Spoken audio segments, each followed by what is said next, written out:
Le problème, c'est toi et non le sorcier. Apprends à être responsable de tes actes. Arrête d'accuser les autres. Arrête d'accuser les sorciers. Tu es le premier responsable de tes échecs. Comment je peux comprendre que tu vas dans une église et on te dit par révélation que ton père et ta mère sont des sorciers et tu commences à les haïr? Pourtant, la Bible dit que nous devons honorer nos pères et mères. La Bible n'a pas dit d'honorer ton père et ta mère quand ils sont bons. Tu échoues parce que tu n'as pas appris à honorer ton père et ta mère. Écoute, tu peux être en paix avec ton pasteur de l'église. Tu peux être en accord avec ton pasteur de l'église. Mais si tu n'es pas en accord avec ton père et ta mère, toutes les prières que ton pasteur fera sur toi seront sans effet. Même si on t'impose les mains 10 000 fois, tu seras toujours au même niveau.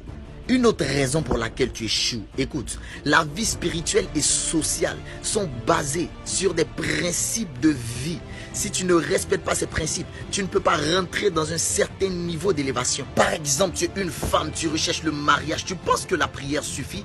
La prière ne suffit pas. Il faut d'abord soigner ton caractère. Parce que si ton caractère n'est pas soigné, aucun homme ne viendra te demander un mariage. Vous allez rester dans les églises en train de prier, de parler en langue ribobo, ribaba. Ne t'attends pas à ce que l'homme vienne te demander un mariage alors que tu es violente, alors que tu es impoli, alors que tu es colérique.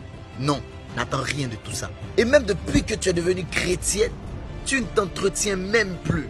Est-ce que être chrétienne, c'est se négliger? Non, je ne le pense pas. Tu aimes Dieu, mais ton homme aussi qui vient à ses préférences. Tu veux prier pour être riche. Continue de prier, tu vas mourir pauvre. Tu veux être riche mais tu n'aimes pas travailler. Tu veux être riche mais tu n'aimes pas donner aux autres. Tu es ton premier sorcier. Si tu ne remplis pas certains principes, ne va pas accuser les sorciers du village. Parce que même un sorcier a peur d'un véritable enfant de Dieu.